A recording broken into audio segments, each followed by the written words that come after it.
दोस्तों नमस्कार, मैं जगन्नाथ गौतम देश रोजाना यूट्यूब मंच पर आपका स्वागत है। दोस्तों, आपको मालूम है कि 5 अगस्त 2024 को बांग्लादेश में शेख हसीना का तख्ता पलट कर दिया गया था और शेख हसीना अपनी जान बचाकर उन्होंने भारत में शरण ली थी, जो आज तक भी वो भारत में ही रह रही हैं। लेकिन जो मोहम्मद यूनुस है, बांग्लादेश की सरकार है, उसके सलाहकार मात्र हैं। वो ना तो प्रधानमंत्री हैं ना राष्ट्रपति हैं। उसके बावजूद मोहम्मद यूनुस लगातार भारत पर दबाव डाल रहे हैं कि वो बांग्लादेश की पूर्व प्रधानमंत्री शेख हसीना को बांग्लादेश को सौंप दें। और इस पर वो वजह क्या बता रहे हैं? वो कहते हैं कि भारत और बांग्लादेश के बीच 2013 में एक प्रत्यर्पण संधि मौजूद है, जिसके तहत दोनों देश एक दूसरे के नागरिकों को अपराधों के लिए सौंप सकते हैं यदि वो अपराध करके वहाँ से भागे हों। देखने में तो बड़ा आसान सा लगता है कि इस लिहाज से संधि के अनुसार तो भारत को शेख हसीना को सौंप देना चाहिए। लेकिन दोस्तों, जो हालात हैं, भारत किसी भी कीमत पर शेख हसीना को बांग्लादेश की सरकार को सौंपने नहीं जा रहा है। कहा तो ये भी जा रहा है कि थाईलैंड में जो अभी मीटिंग नरेंद्र मोदी जी के साथ मोहम्मद यूनुस की हुई है, तो उसमें भी उन्होंने ये मुद्दा रखा था कि शेख हसीना को आप बांग्लादेश को सौंप दें। लेकिन कुछ और मुद्दे भी रखे थे, शेख हसीना वाला भी मुद्दा था, लेकिन प्रधानमंत्री नरेंद्र मोदी जी ने उनको कोई घास नहीं डाली और साफ इनकार कर दिया कि जिन हालात में आप शेख हसीना को वापस मांग रहे हैं, उन हालातों में उन्हें बांग्लादेश भेजने का सवाल ही नहीं पैदा होता। भारत ऐसा करेगा भी क्यों? शेख हसीना, शेख मुजीबुर रहमान जो शेख हसीना के पिता थे, जिन्होंने बांग्लादेश की आज़ादी के लिए लड़ाई लड़ी और भारत ने बांग्लादेश को आज़ाद कराने में, और शेख मुजीबुर रहमान को पाकिस्तान सरकार द्वारा कत्ल से बचाकर उन्हें बांग्लादेश का राष्ट्रपति बनवाने में मुख्य भूमिका निभाई। उस मुजीबुर रहमान की बेटी को कत्ल होने के लिए क्या भारत उन्हें बांग्लादेश सरकार को सौंप सकता है, जिसकी शेख हसीना के प्रति नियति खराब है? उस मोहम्मद यूनुस को, जिसने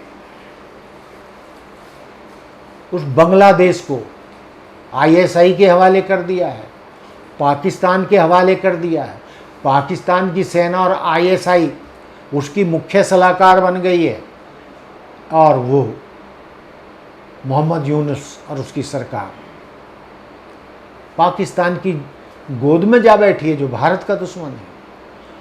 और दूसरे, हम कहना नहीं चाहते, लेकिन जो हकीकत है तो हकीकत है कि वो चाइना के करीब चला गया है, पाकिस्तान के चला गया है। यानी बांग्लादेश और मोहम्मद यूनुस दोनों भारत के दुश्मनों की गोद में खेल रहे हैं। ऐसे में शेख हसीना को भारत सरकार उनको सौंप देगी, इसका सवाल ही नहीं है। बल्कि भारत की सरकार और मोदी जी और डोवाल साहब जो मतलब उनके सरकार के अंदरूनी सूत्रों से जो खबर चल रही है, तो भारत तो इस हक में है कि जिस तरीके से गुंडई तरीके से शेख हसीना को प्रधानमंत्री पद से अपदस्थ किया और उनको भारत भागकर शरण लेनी पड़ी, तो भारत तो इस स्थिति में ऐसी स्थिति बनाना चाहता है और ये चाहता है कि वहाँ के हालात सुधरें, क्योंकि बांग्लादेश के हालात बहुत ख़राब हो चुके हैं। और किसने वहाँ के हालात ख़राब किए और किन लोगों की वजह से शेख हसीना को वहाँ से एक तरीके से भागना पड़ा, भारत में शरण लेनी पड़ी, अब उसकी भी पोल पट्टी खुल चुकी है। तो भारत अब बिल्कुल चाहेगा कि शेख हसीना को पुनः बांग्लादेश का प्रधानमंत्री बनाया जाए। अमेरिका तो पूरी दुनिया के देशों में सरकारों को उलट पुलट करता रहता है। आज पाकिस्तान में सरकार बदलनी है, आज वहाँ का प्रधानमंत्री बदलना है, आज जो है फलां देश में वो करना है, आज अफ़गानिस्तान में युद्ध करना है, आज इराक में युद्ध करना है। तो दुनिया भर में तख्ता पलट करवाना अपने अमेरिका के हितों को साधने के लिए, तो ये तो अमेरिका का काम है। किसी को बुरा लगे या भला लगे, अमेरिका अपनी दादागिरी करके ऐसा करता रहा है, सरकारों को उखाड़ता रहा है, अपनी पसंद के लोगों को अलग अलग सरकारों में, अलग अलग देशों की सरकारों में बिठाता रहा है। यहाँ तक पाकिस्तान तो चलो उनका अरसे से पिट्ठू रहा है, उनके टुकड़ों पर पलता रहा है, ऐसा माना जाता है। अमेरिका ने भारत में भी इस तरीके के हथकंडे कई बार अपनाने की कोशिश की है। लेकिन दोस्तों, आजकल ऐसा माना जाता है कि जो CIA है उसके मुकाबले में भारत के जो खुफिया एजेंसी रहा है, आज उसका भी पूरी दुनिया में दबदबा है और वो बहुत मजबूत है। और CIA के षड्यंत्रों को वो पहले ही पहचान जाती है, जो भारत के खिलाफ वो चालें CIA चलता रहता है। तो भारत में तो फ़िलहाल CIA कामयाब नहीं हो रही है, लेकिन पाकिस्तान और बांग्लादेश में वो हमेशा कामयाब होती रही है। मैं क्या कहूँ, जो खाड़ी के देश हैं, इराक को बर्बाद कर दिया, अफ़गानिस्तान को खंडहर बना दिया, जितने भी सब जगह आप देख ले, IS हो, जितने भी आतंकवादी संगठन हैं पूरी दुनिया में या युद्ध हो रहे हैं, उसके पीछे कहीं ना कहीं CIA का हाथ आपको मिलेगा। चूँकि अमेरिका कहीं शांति नहीं चाहता, यदि पूरी दुनिया में शांति रहेगी और युद्ध नहीं होंगे, तो अमेरिका के लड़ाकू विमान, हथियार, मिसाइल जो खरबों रुपए के बिकते हैं, जिनके दम पर वो महाशक्ति बना हुआ है, युद्ध सामग्री दुनिया भर को बेचकर, लड़ाकर, युद्ध कराकर, फिर वो महाशक्ति कैसे रह पाएगा यदि वो दूसरे देशों में युद्ध नहीं करवाएगा, युद्ध नहीं होंगे, दूसरे देशों को आपस में नहीं लड़ाएगा, तो उसके जंगी जहाज़, वायुसेना के जहाज़, हेलीकॉप्टर, गोला बारूद बिकेंगे कैसे। तो दोस्तों, आप ज़्यादातर लोग मेरी बातों को जो मैं कह रहा हूँ आप समझते हैं,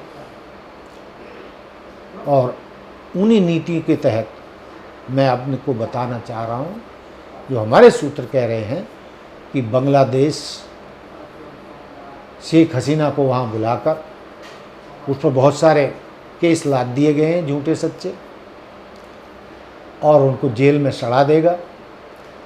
लेकिन भारत ऐसा कभी नहीं होने देगा। भारत तो ये चाहेगा कि जो शेख हसीना और उसका परिवार हमेशा भारत का समर्थक रहा है, और जब तक मुजीबुर रहमान या शेख हसीना के शासन बांग्लादेश में रहा है तो वह भारत के साथ मधुर संबंध रहे हैं, अच्छे संबंध रहे हैं, ऐतिहासिक संबंध रहे हैं और दोनों देशों को एक दूसरे से फ़ायदा हुआ है।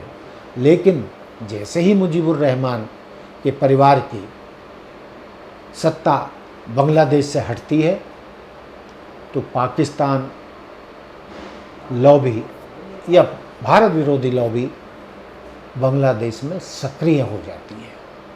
तो इसलिए भारत किसी भी कीमत पर भारत समर्थक शेख हसीना को कभी नहीं लौटाएगा, बल्कि भारत सरकार उसको पुनः बांग्लादेश की प्रधानमंत्री बनाकर बांग्लादेश को के साथ दोस्ताना संबंध, मजबूत दोस्ताना संबंध बनाने में प्राथमिकता देगा।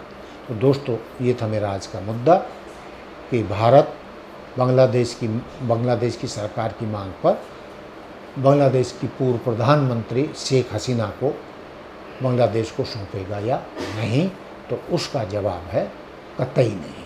तो दोस्तों, देखते रहिए देश रोजाना। हमारे साथ जुड़े रहने के लिए सब्सक्राइब करें देश रोजाना के YouTube चैनल को और नई वीडियो की नोटिफिकेशन पाने के लिए बेल आइकन जरूर दबाएं। अगर आप ये वीडियो Facebook या Instagram पर देख रहे हैं तो पेज को लाइक और फॉलो जरूर करें और ज्यादा से ज्यादा शेयर करें।